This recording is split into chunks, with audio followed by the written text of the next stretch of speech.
Worth Abbey in Sussex is home to a community of 22 Benedictine monks. Last year, they agreed to take part in a unique experiment. The BBC asked them to open the doors of their cloistered world to 5 outsiders. The aim is to discover whether the 1,500-year-old monastic tradition has anything to offer modern life. The 5 men were selected by the BBC from hundreds of volunteers. The monks have no idea who their guests will be, but are looking forward to the challenge. We find that people say to us that they've got more and more of all these superficial pleasures in life, and yet at a deeper level, they're not happy. We believe that what we're offering is, in fact, the answer to that dissatisfaction with life. The 5 volunteers will live under the monks' rules of silence, obedience and humility for 40 days and 40 nights. For each, it will be a challenging journey of self-discovery.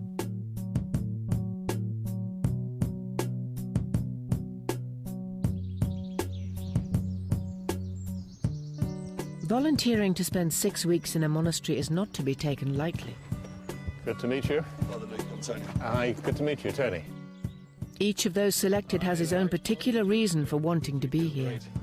I'm Luke. All have agreed to leave behind friends, family, careers, while they go in search of life's deeper meaning. It is light. It's very light. I won't guess what's in here. It's a parachute. You'll be out of here. And I introduce Abbot Christopher, who is the superior of the community. For the duration of their stay, the new arrivals will be required to abandon the temptations and distractions of the outside world. Nicholas. Perhaps for the first time, they'll have the space to really question their values and priorities and discover if what they learn here can sustain them in their lives outside. Tony, we've got a room. The bedrooms, like those of the monks, contain only a bed, a desk, a wardrobe, and definitely no TV. Right. Monastic life may prove especially challenging for Anthony Wright, who works for a legal publishing company in London. The thing is, I can't hear you while I've got these on. Is that a problem? Quiet contemplation is not really his style. You know, I've been to Miami, New York, LA, Barcelona, Ibiza, and, you know, and I go to nice places, I hang out with nice people. Although, like many people, Anthony does believe there's something out there, religion plays very little part in his hectic day-to-day life. I think that'd be quite nice just to get a bit of that tranquil side. You can't ask me what am I expecting to find. I don't know what I'm going to find until I get there. I might get there and not like it, you know. Might get there and love it. I might want to be a monk. You never know.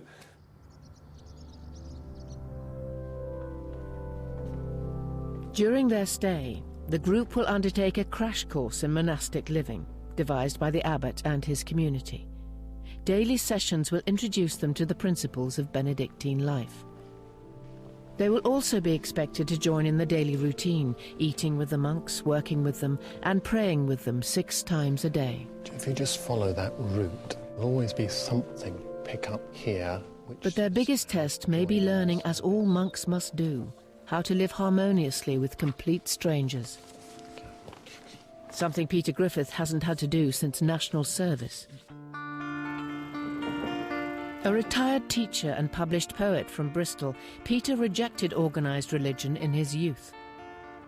I do believe that there is a God, but I wouldn't characterise or describe him, she or it in any conventional terms. Quite literally, as Monty Python put it, what's the meaning of life, you know? I sometimes get groups of young children just to sit in here. And I say, can you hear it?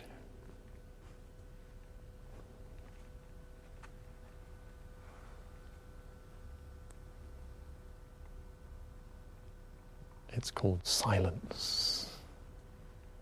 For some, just being in a church is an alien experience.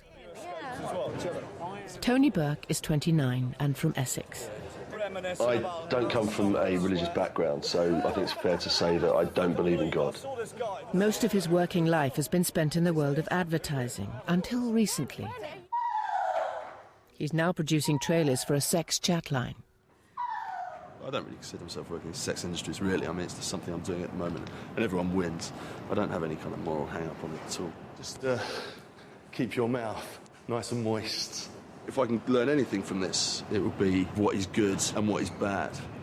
You know, if this can give me a really firm grounding and a launch pad for the next 29 years of my life, then that's a great thing.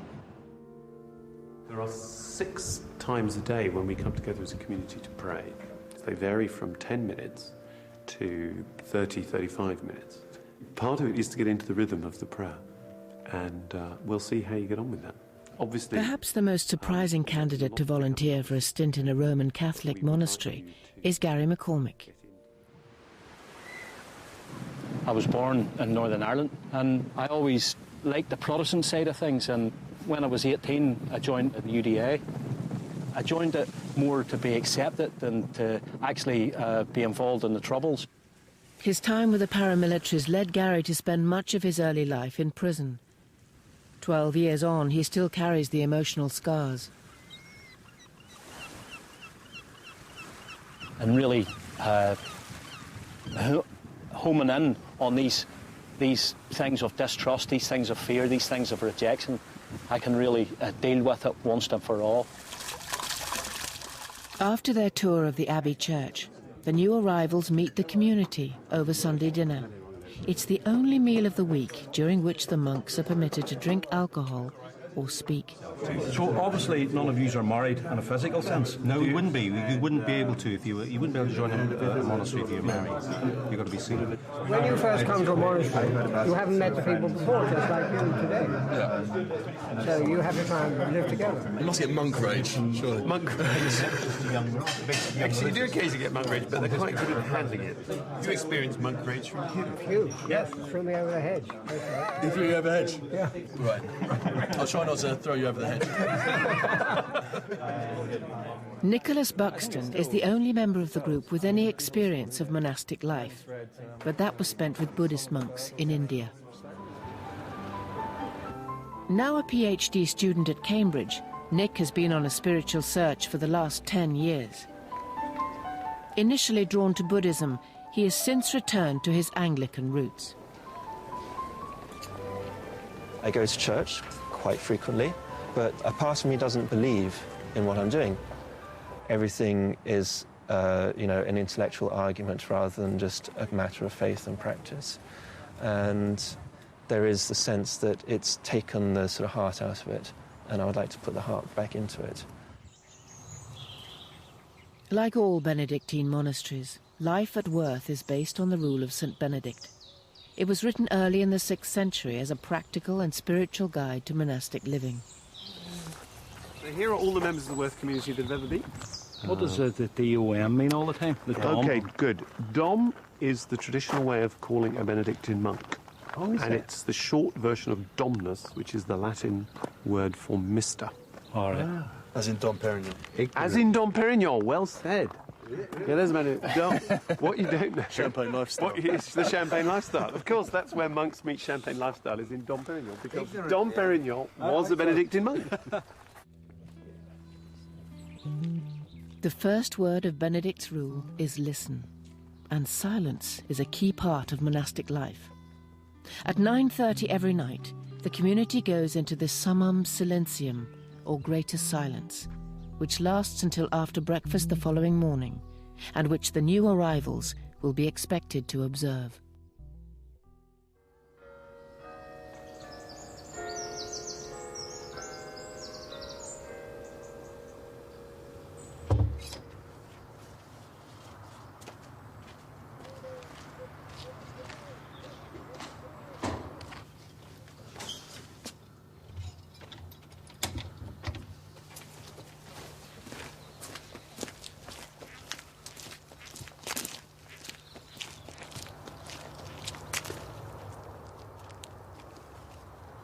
This morning was like, This really is quite strange, isn't it? And really, what am I doing here? You know, it's nearly 6:10 and I've now got to go into chapel and pray and stuff like that. It's work, isn't it, I suppose? It's like, you know, this is what you're here to do, and it's like, it's not funny anymore.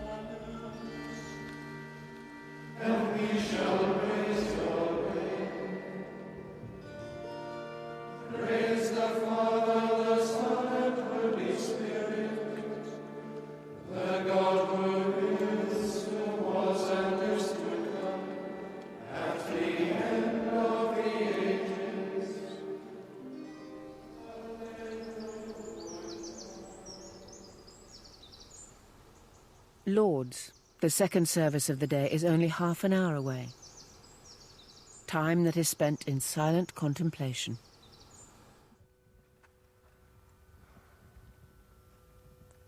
The silence is like a wonderful spiritual bath, which we invite you to get into to relax your spiritual muscles, so that you can start listening to God, listening to other people, and listening with the ear of your heart to your own deepest self.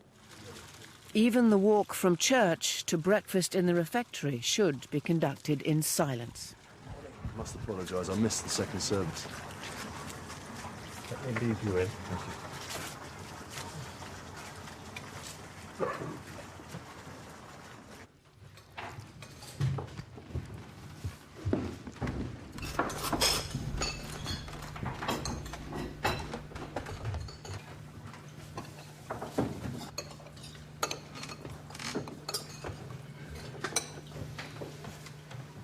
It's only when breakfast is over, 2.5 hours after getting up, that speech is once again permitted.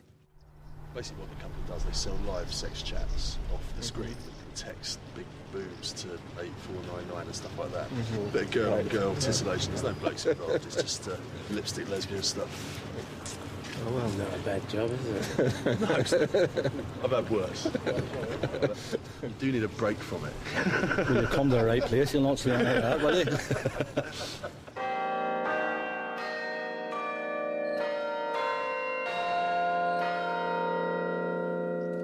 According to Father Christopher's plan for the group, the first week will be spent learning the routine. Each morning, he or Father Luke, the novice master, will introduce the group to key monastic values. I think what I received most, appreciated most from this morning, was that silent period. Talking about silence, because I don't come from any faith, and at this period in my life, I don't have God in my life. There's actually nothing to fill that silence. At the moment, it is kind of blank silence. So I think my short-term objective would be to try and work out how to use that silence and benefit from it. I'd probably say it's at the other angle for me, because actually when there is silence, I'm actually thinking. You know, and I constantly think about family members, past, you know, ones that are dead, ones that are here, and you just use that time to even say a prayer for them, because I'm not religious, so to say, but I am very aware of a higher being. I know a lot about silence, if you know what I mean. I spent long periods of time in solitary confinement through misdemeanours in prison. So for me to come here, it isn't a struggle.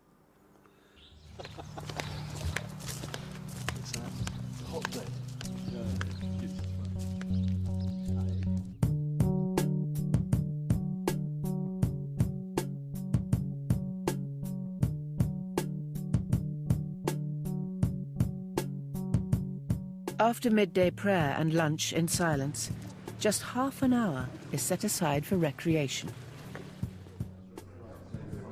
It's an ideal opportunity to get to know the monks. I think it's always got to be an individualism, makes a choice, which is the way to the good for me. And I've stayed with it, and here I am in these funny clothes, and Brighton 0, Plymouth 2, and Brighton had a man sent off. What sort of team? That was like an old goal, a man sent off, and then a penalty. God, I'm not too worried about that, Gary. They had an off game. Huddle, I guess here. I've read a wee prayer out for you. That's really good of you. Really good of you, Gary. And I've said to the Lord, Lord, please, would you help brother Rob? Because I know he'll be in mourning this morning after the game last night. I appreciate that, Gary, but I think we'll be okay. It's a fairly busy timetable. Yeah, it is, isn't it? It's very, you learn a lot of discipline through it, I think. Take a few days to get into it, but once you get into it, it'll be all right. Yeah, absolutely. Well, I'm sure there'll be a few missed appointments. I think so. A few missed appointments with God. I could feel like going to bed now. I'm knackered.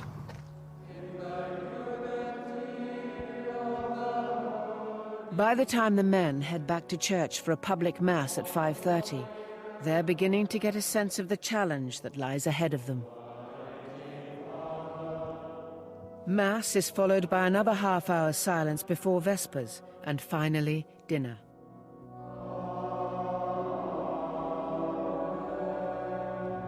The last service of the day is Compline at 9 o'clock. With an hour to spare after the evening meal, Father Mark volunteers to answer any questions the new arrivals may have about monastic life. I think the celibacy thing would be very hard to come to terms with, wouldn't it? It's not a selling point. I wouldn't think so. Unless you're a eunuch or something. So are you totally content, like, that you will never have a family or children?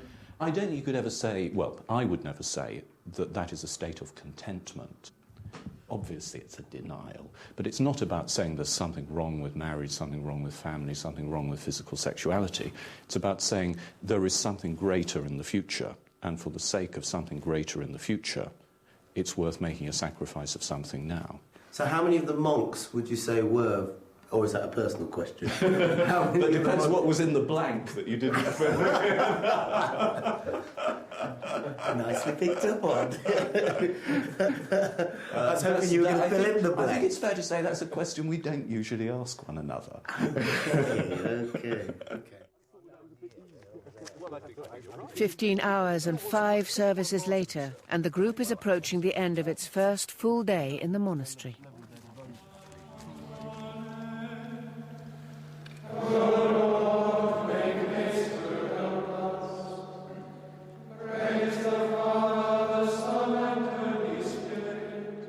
God, I'm here one day and I'm already thinking, have I really got to be here for 6 weeks? It's incredible. It's as if you really don't have any time for yourself. And to think that some of these people have done this for 25 to 30 years, it's very difficult. Rescue me, Lord, from my enemies. I have fled to you for refuge. It is a very comfortable environment for a bunch of men to live in. If you're 16 and you're looking for a career with guaranteed success, you know, get yourself down to your local monastery, because I don't think it's the hardest job in the world. And you can be easily very good at it just by towing the line and not swearing, and not having sex with anyone. That we may keep watch with Christ and rest with him in peace. There's 22 monks in here, and every one of them love you and accept you. The acceptance here is like, to me, it's like walking into heaven.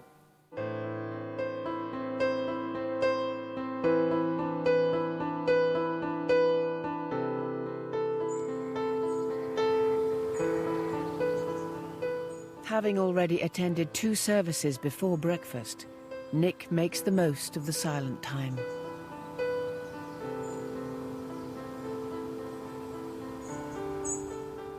Father Christopher had hoped that all members of the group would value the silence and willingly put aside any potential distractions.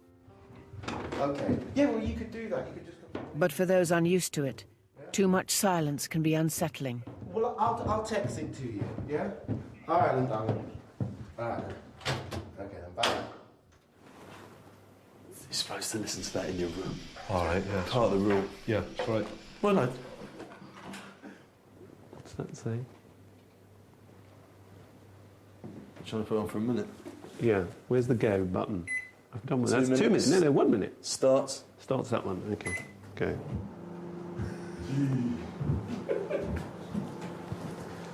But you're a good abbot.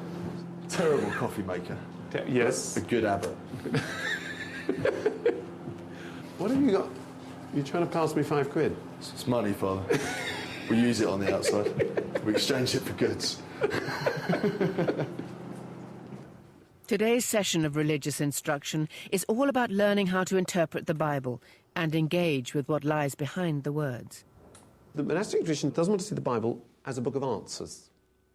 It sees it more as a book of poetry, which it feels that if you will enter into that poetic movement, your soul will start to be shaped by it. And as it becomes filled with the poetry of Scripture, your soul will expand and your heart will become more generous. In the end, remember, it's the Word of God which comes to me through the text. Does that not make your life easier when there's things in the Bible that you don't necessarily agree with? You can say, but that's all down to interpretation. And yeah, that's your little kind of disclaimer at the end saying, no, we don't agree with this. But, absolutely, it's down to interpretation. Yeah, it's very easy to take what are called the hard sayings of the Bible and put them into a box marked, well, it's all down to interpretation. Yeah, and we can have a good kind of theology, religious studies kind of discussion at that level, okay? Yeah. Now, what you then feel is that I cheat a bit, or that regularly people like me would cheat a little bit on that by saying, but there's another level. I think there's a tendency to kind of fill in a few gaps. It's kind of quite do-it-yourself, really. It's like, if you've got any problems, lads, if there's anything you don't understand, just know that God is in your heart or in your soul, and everything will make sense. I could give you a very, very searing set of reasons why we should dismiss the Bible out of hand. I can give you that analytic argument at this level, right? But at my own personal level, this text feeds me in a way which never ceases to amaze me. At the end of the day, I'm never going to win an argument because they will win every time because it's down to interpretation of the theological test. I'm not a bigot. I want to be convinced. If they can't convince me, I'll just go away from this thing unconvinced. That's my challenge to them, and in return, their challenge to me, I guess. But no, I feel kind of empowered by that, and I really enjoyed that session. It was good.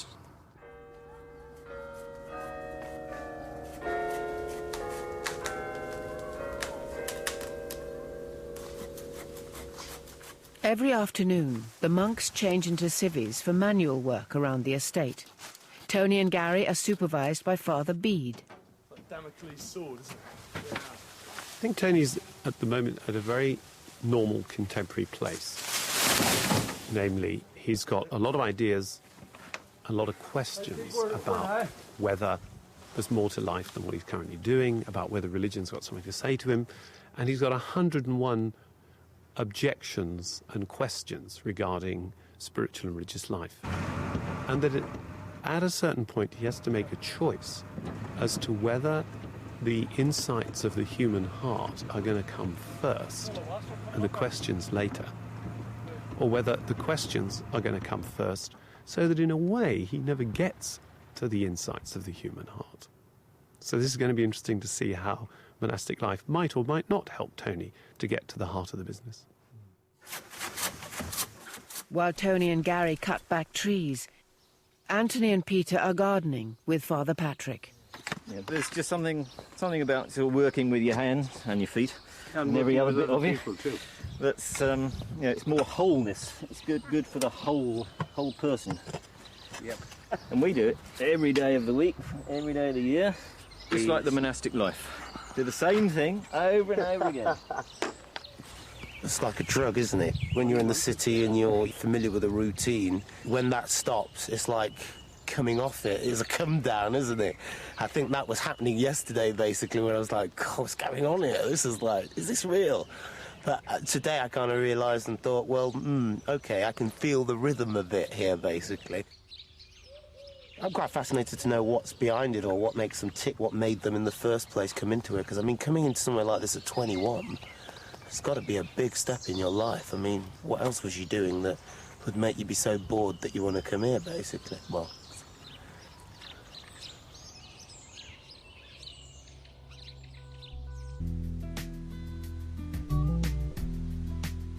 Father Peter gave up a career in the Royal Marines to join the monastery 10 years ago. During his second session on meditation, he explains why. I suppose about 2 or 3 years before I joined the monastery, I was going through a difficult time, drinking too much, generally getting lost and not really knowing why, and becoming a bit confused by it all. And after a particular weekend, I remember thinking, you know, I've just got to get a grip of where I am. And that evening I was lying in bed, and then an extraordinary thing happened, because I became aware of a figure in the room. And this figure I was looking at was actually me. And in that recognition, there was a great compassion, there was a great love, a great acceptance. And then very slowly, this figure just moved into me. And from feeling right down low, I was suddenly just picked up and felt on top of the world. And it suddenly dawned on me the importance of the spiritual side, and to allow the presence of God to work through you.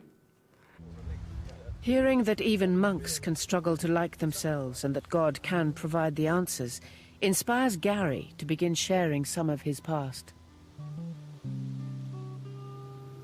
I couldn't keep out of prison. No matter how hard I tried, I couldn't keep out of it. I have hit rock bottom many times, and there's many times I've lay in a prison cell and I've cried my eyes out. And I remember lying in my bed, and this is a gospel truth, I remember saying to God, Lord, if you can get me out of this prison, I'll give my life back to you. I touched drugs a little bit, dabbled, but I ended up smoking pot every night. But it was making me really angry, and I remember my mother come up to visit me, and this was the turning point in my life. I remember I asked her to bring me certain stuff up, and she didn't bring me it. And I remember saying to her in the visit, just will you? And I remember, it was the drugs that was making me do it. And I remember her walking out crying her eyes out, you know, from the visit. And she was the only one who ever really stood by me, you know, in my life. And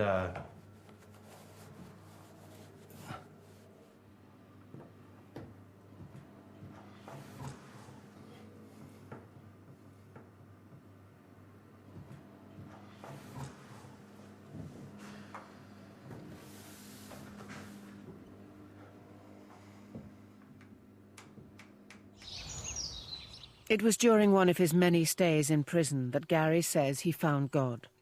But no matter how hard he tries to live a Christian life, the past always seems to intrude. There's so many things going on in my emotions and my mind, and I feel very insecure about myself or inferior about myself. Then I think everybody else can see it. Obviously they can't, but it's very hard to tell yourself otherwise. Later that afternoon, Gary seeks guidance from the abbot. You've obviously been through much bigger traumas than most people think God will have to go through. Yeah. But I think what the monastery can give you is a place of acceptance. You know, instead of putting myself down, I might as well start to be positive instead of being negative about the aspects of the past of my life, because I believe, and I do believe, that I'm going to find freedom from it. I really do. Yeah. It's interesting what you said about not putting yourself down so much, because I've noticed that you did. I've done it all my life. Do that a lot. Yeah. And I think that's one of the things I would want to get you to just reflect on, is that you don't need to keep doing that. Yeah.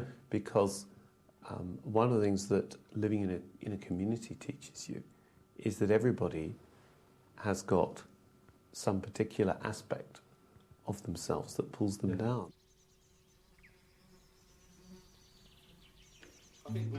This morning, one of us confessed to a pain and a guilt which brought tears. And I did realise that all of us are here, perhaps, to search out for those sore points in our lives, those areas of great hurt, which we have buried, which I have buried, and which we do not care to revisit too often. Obviously something happened with Gary today, I'm not quite sure what it was. He told me a little bit, so obviously there's a few issues going on there. We all have issues at the end of the day. Some just a bit more clearer than others, and some of us can deal with them and some of us can't. I just want to be content and at peace with who I am. And you know, it's starting to happen. And I never, ever, ever thought in my life it would happen in a place like this here.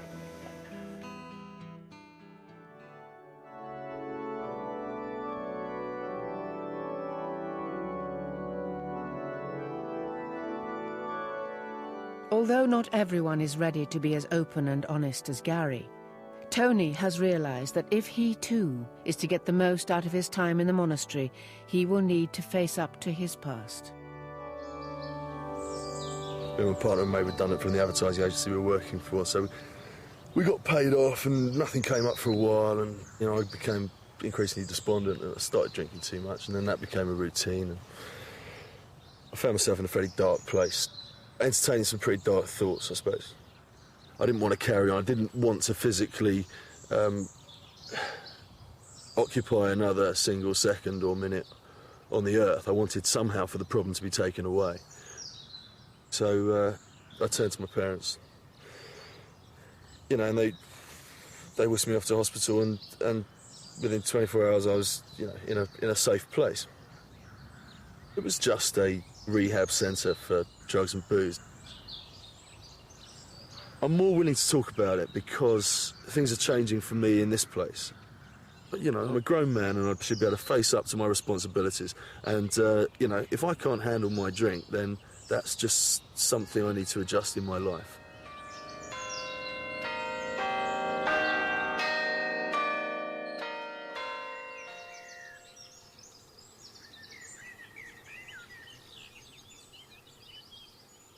For Nick, obedience to the rule is not a hardship.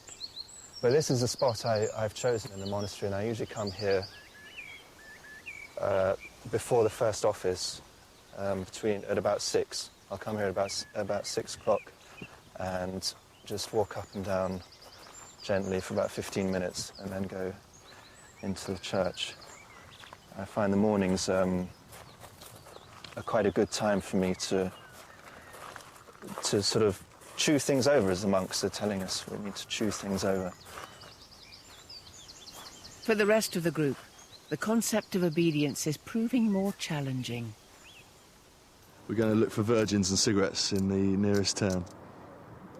Listen, I am not looking for virgins. He might be. I'm looking for cigarettes and chocolate and Lucozade. I'm definitely looking for virgins and cigarettes. But if all we can get is Lucozade, then that's fine. Yep. Yep. Fit. Yep. Fit. Let's go. Ready?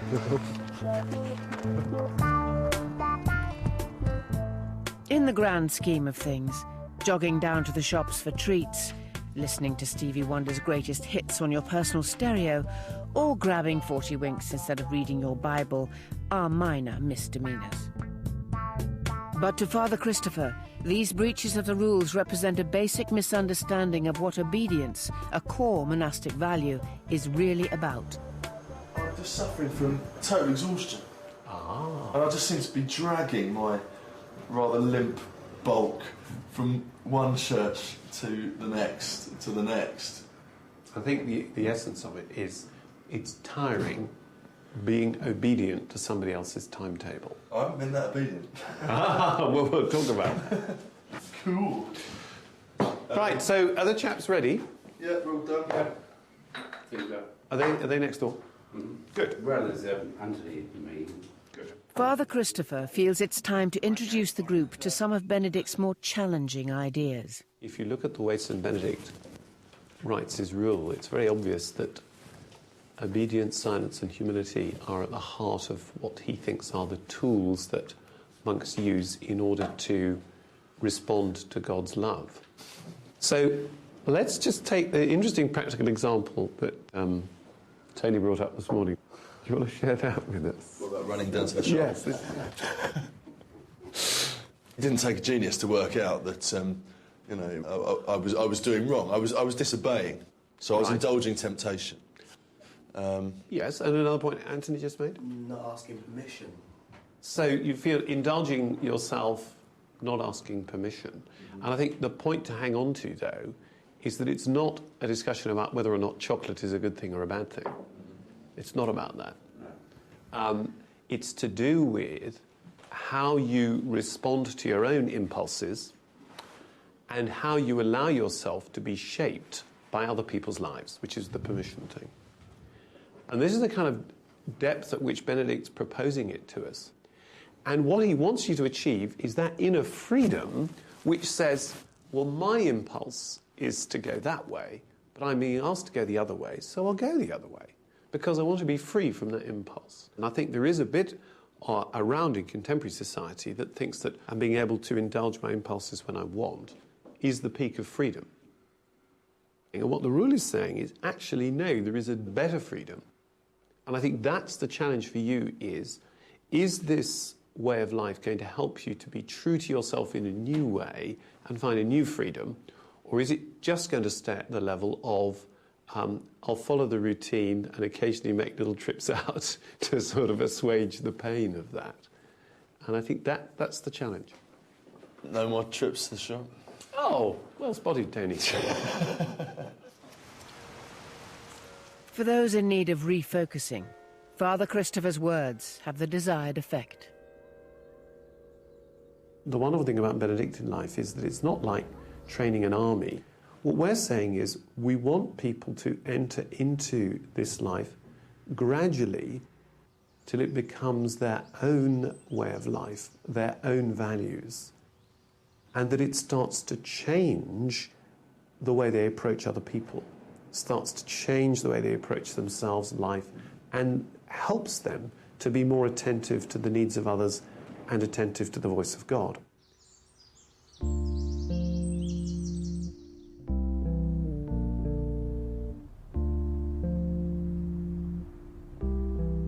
Nick has no problem being attentive, but Father Mark, his spiritual guide, is keen to try and pin him down on the question of faith.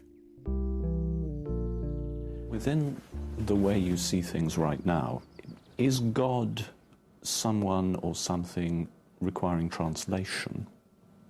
But the word, yes, because the word is in itself only a word and has no intrinsic meaning. So you have to say, well, what do we mean by this word, God? And what do you mean by God? That's a big one. You've got 5 minutes.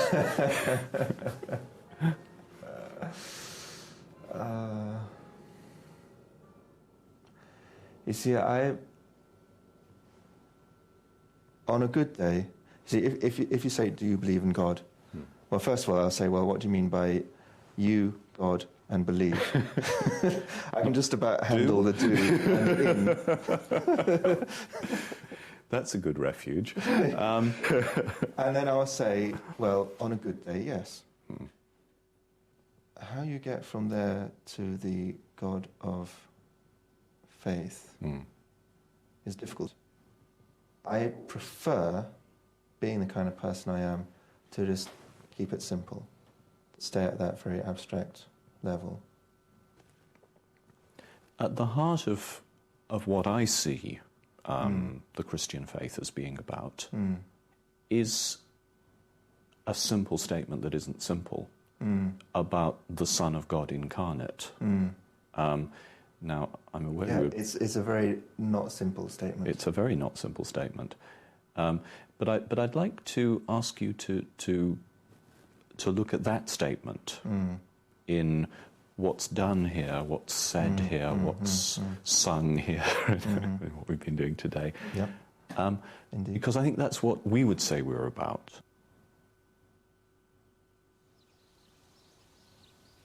I have been thinking about, this whole business of Jesus Christ, human God.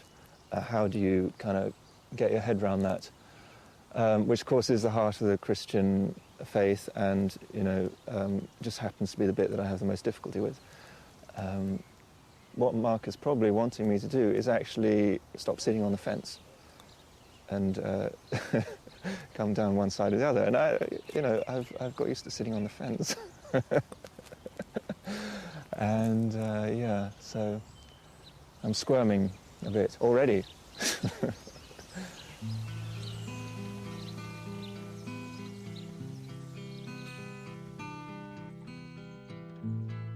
See, look at him, really keen, really keen. I'm not really keen, I just don't want to pull a muscle. This is a jog, Tony, not a sprint. Is that your life philosophy? Pace yourself. You've got eternity to get there. It's no coincidence that the longest chapter in Benedict's rule is about humility. What are you bringing with you, for goodness sake? It's my little FM radio. You don't listen to music. This is a run, man. You're not here. Of course you listen to music. It gives you... We don't need makes that. you thrust forward. You've got this beautiful landscape. It's when I can't be bothered to talk to you lot anymore. Okay. Anyway, let's go. If the monastic community is to flourish, each monk must learn to be truly humble before God, ridding himself of ego, arrogance and pride. After just 10 days together, the new arrivals are struggling to live up to Benedict's ideal. I just find that Anthony holds almost everything back. I haven't really got anything to say to him because I can't engage with him on any kind of emotional level. I mean, Anthony talks a lot about money and the fantastic bars in Mayfair that he drinks in, and his car and his wealthy friends and polo matches he goes to, and money is clearly Anthony's God. I do wonder why he's here or what he's trying to find. What's your first sort of response to the word humility? Is it something that you have thought about? Perhaps it is, perhaps it isn't. I've been to rehab and done a year and was doing wonderful in my life, and the pride rose up within me. I thought, I've made it. You know what, my life is back together. And I walked out the door, and within a period of time, I hit the deck, big time. But isn't that something also, is disciplining yourself and a bit of strength, to have a bit of belief? What I'm trying to say is, you are fortunate that you have a strong whatever you've got to say no to yourself not to do that there. I don't know exactly how you feel inside when you mess up or have a mistake, but I know that how I feel when I feel... Yeah, but I'm also not somebody who's been completely teetotal all my life. Yeah. I got involved in many things, but there came a time in my head when I knew I didn't want to do it anymore. You may have strength, but you will never have 100% strength. There will always be the potential for weakness. You have the power to say no. You have the power. Nobody stops you from saying no. No, of that, course. that is your will. Yeah, nobody stops just you say from no, saying kids. Fine, but... Sorry. Anyway, no more. See, sorry, just to say, sometimes you can become very black and white, you know, if it's not this, then it has to be that there. But... Well, I don't see the world black and white. I see the world in a very panoramic way. Yeah, some people see it very like this. Yeah. I see it like this. But I used to see it like that. But I just don't think that I have to give you all of the information straight away. I think I drip feed you, basically, so you can... You know, if I give you all of this information at once, then because you've got your own stuff to deal with, I'm putting a whole load of weight on top of you, basically. So I prefer to give you it in small details. You might be quite closed about the actual specific reason why you're here up to this point, up to 10 days in, but you are very open about who you are, who you see, where you go, what you own. Okay, yes, I bought my house a little while ago. I deal with lawyers. Okay, I make enough money to survive. But yeah, they're just things that generally come out. I'm not telling something that's not true. But you're missing the point. I'm not begrudging you. I'm not begrudging you anything. But it seems like what I'm saying is... But it seems like, and it's because of the way you're directing the question at me. What I'm directing... There is a way of putting a question, and there is a way of putting a question, and the way you're putting it. Well, I apologise for my, my crude technique. Not if you don't mean it. But the question I'm asking you is, right, we're here for spiritual reasons, right? So far, after 10 days of being here, I've got spirituality off everybody else apart from you. And I can probably feel like I can empathise and know you a lot better from the last 10 minutes than I can from the last 10 days. And I'm saying that's a good thing. All I'm asking you is, why did you feel that you couldn't be a little bit more open and a little bit more honest from the word go? Because it takes me time to trust you enough to give you that information. And I just think that sometimes I'm aware of that I don't want to hurt somebody's feelings, or I'm in the community, you know, wherein I need to be sensitive to how other people feel. I just sometimes think that you're not. You have to be sarcastic, you're cracking jokes and think, do you know, is it necessary? Okay, other people might not be offended by it, but I get offended by it because I just think, you know what, if turn the clock around and let somebody do that to you, how would you feel, basically? Yeah, well, I don't want you to think I'm A, confrontational, B, insensitive, because those are two things which deep down I really am not, and I know sometimes that that's the impression I can give. So, you know, I'd like to put that to one side. Well, then let's put it to the side and move forward. Okay.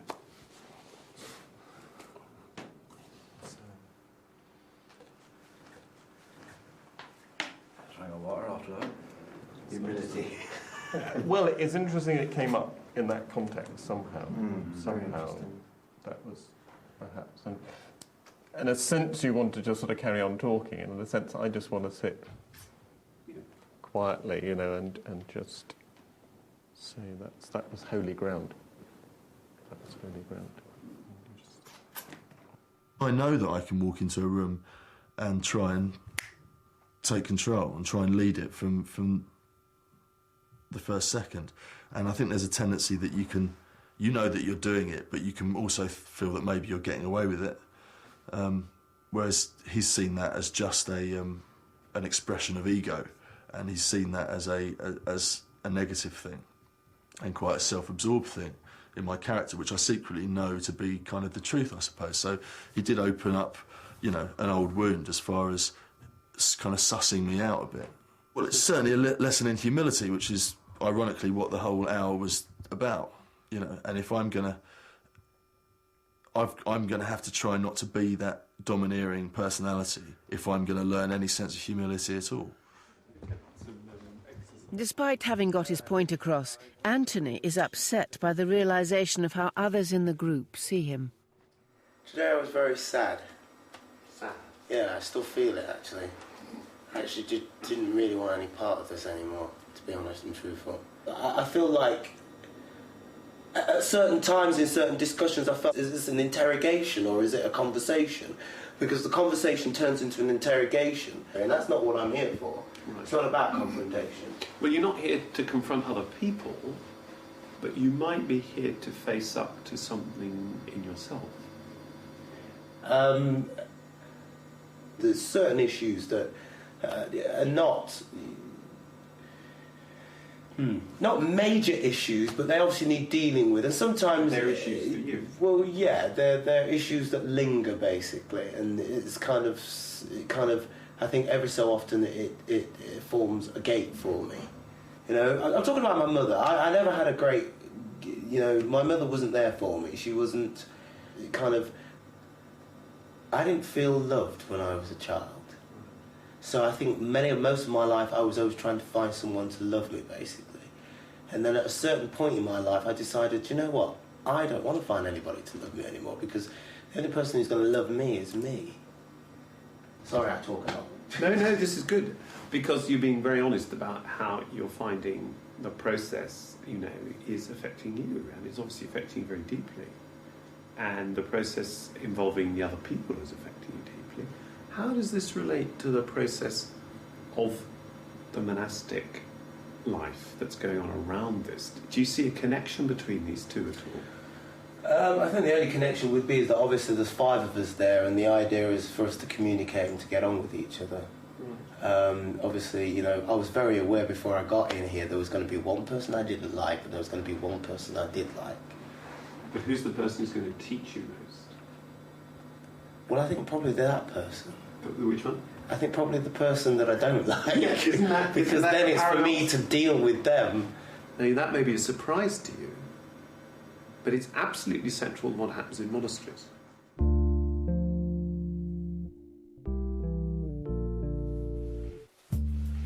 Have you always been Anthony, though?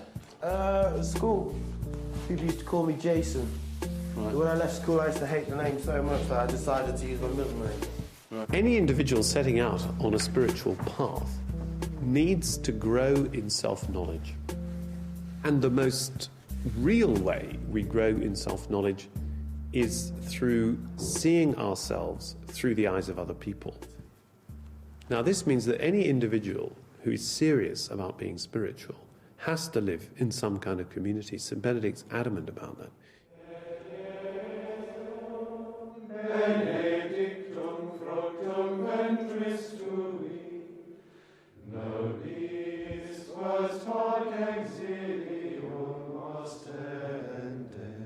How many people have you fell out with here since you've been here?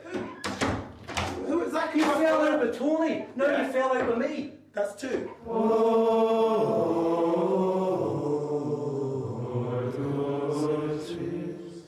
Are you going to be able to find any love in your heart for them? Thou purify me, then I shall be clean. Thou wash me, I shall be whiter than snow. I just hope that we can sort it out. I really do hope we can sort it out for both our benefits and for the community's benefit.